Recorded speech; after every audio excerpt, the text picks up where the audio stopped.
नमस्कार, मी उमा शिंदे. जय महाराष्ट्रमध्ये आपलं स्वागत. पंतप्रधान नरेंद्र मोदी बोलत आहेत. थेट जाऊयात. प्रतिशत के आसपास पहुंच चुके हैं और हमारे वैक्सीनेशन अभियान को 1 साल पूरे होने में अभी भी 3 दिन बाकी है। 10 दिन के भीतर ही भारत अपने लगभग 3 करोड़ किशोरों का भी टीकाकरण कर चुका है। ये भारत के सामर्थ्य को दिखाता है, इस चुनौती से निपटने की हमारी तैयारी को दिखाता है। आज राज्यों के पास पर्याप्त मात्रा में वैक्सीन उपलब्ध है। फ्रंटलाइन वर्कर्स और सीनियर सिटीजन्स को प्रिकॉशन डोज जितनी जल्दी लगेगी उतना ही हमारे हेल्थ केयर सिस्टम का सामर्थ्य बढ़ेगा।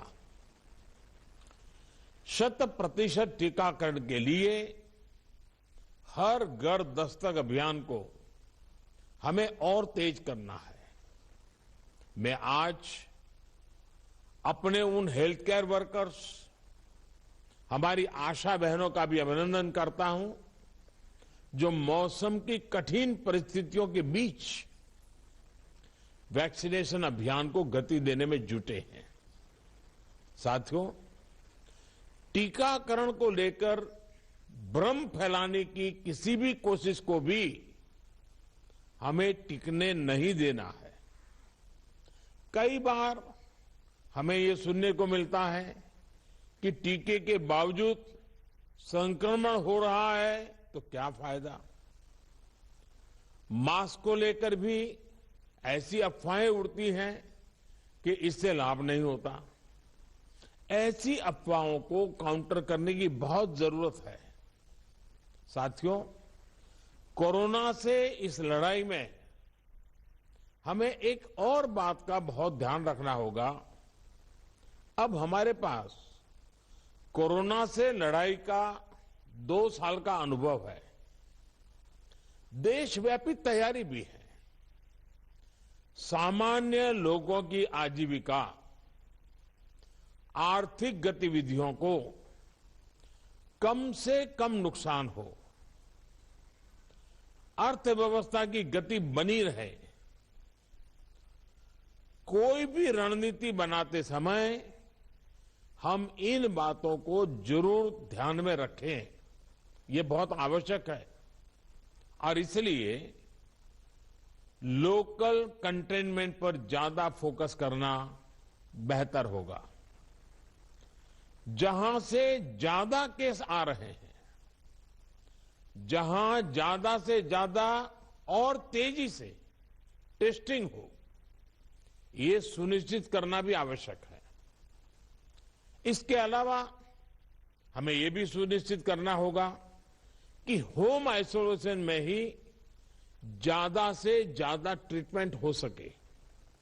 इसके लिए होम आइसोलेशन से जुड़ी गाइडलाइंस को, प्रोटोकॉल को, उसे फॉलो करना और स्थितियों के अनुसार इंप्रूवाइज करना भी बहुत जरूरी है। होम आइसोलेशन के दौरान ट्रैकिंग और ट्रीटमेंट की व्यवस्था जितनी बेहतर होगी उतना ही अस्पतालों में जाने की आवश्यकता कम होगी। संक्रमण का पता चलने पर लोग सबसे पहले कंट्रोल रूम में संपर्क करते हैं।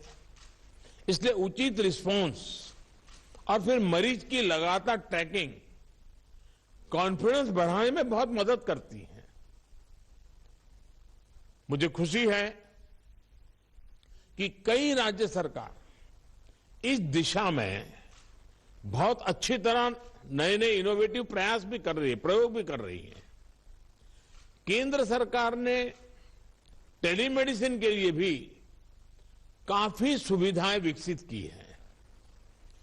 इसका ज्यादा से ज्यादा उपयोग कोरोना संक्रमित मरीजों को बहुत मदद करेगा।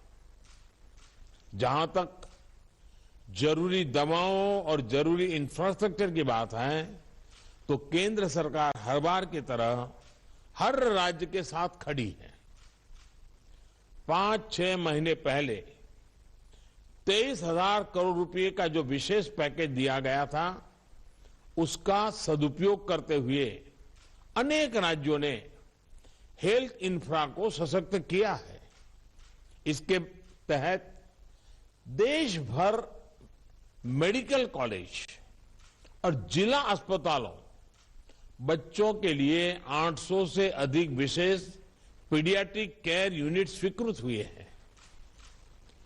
करीब 1.5 लाख नए ऑक्सीजन, आईसीयू और एचडीयू बेड तैयार किए जा रहे हैं। 5,000 से अधिक विशेष एम्बुलेंस और 950 से अधिक liquid medical oxygen storage tank की कैपेसिटी जोड़ी है। इमरजेंसी इंफ्रास्ट्रक्चर की कैपेसिटी को बढ़ाने के लिए ऐसे अनेक प्रयास हुए हैं, लेकिन हमें इस इंफ्रास्ट्रक्चर का विस्तार करते रहना है। कोरोना को हराने के लिए हमें अपनी तैयारियों को कोरोना के हर वेरिएंट से आगे रखना होगा।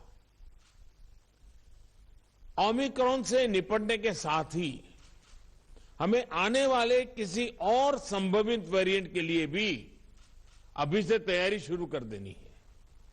मुझे विश्वास है हम सभी का आपसी सहयोग, एक सरकार का दूसरी सरकार के साथ समन्वय कोरोना से लड़ाई में देश को ऐसी ही ताकत देता रहेगा। एक बात हम भली भांति जानते हैं, हमारे देश में एक हर घर में ये परंपरा है, जो आयुर्वेदिक चीजें हैं, जो काढ़ा वगैरह पीने की परंपरा है, इस सीजन में उपकारक है। इसको कोई मेडिसिन के रूप में नहीं कहता है, लेकिन उसका उपयोग है। और मैं तो देशवासियों से भी आग्रह करूंगा कि ये जो हमारी परंपरागत घरगथ्थू जो चीजें रहती है, ऐसे समय उसका भी काफी मदद मिलती है, उस पर भी हम ध्यान केंद्रित करें। साथियों, आप सभी ने समय निकाला, हम सबने अपनी चिंताएं साझा की और हम सबने मिलकर के संकट कितना ही बड़ा क्यों ना आए, हमारी तैयारियां, हमारा मुकाबला करने का विश्वास और विजयी होने के संकल्प के साथ हर एक की बातों में से निकल रहा है। और यही सामान्य नागरिक को विश्वास देता है और सामान्य नागरिकों के सहयोग से हम इस परिस्थितियों को भी सफलता से पार करेंगे। आप सभी ने समय निकाला, इसके लिए मैं हृदय से आपका आभार व्यक्त करता हूं। बहुत बहुत धन्यवाद।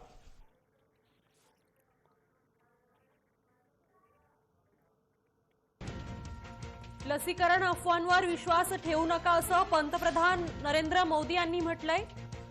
गृह विलगीकरणावर भर द्यावा असं देखील पंतप्रधानांनी म्हटलंय।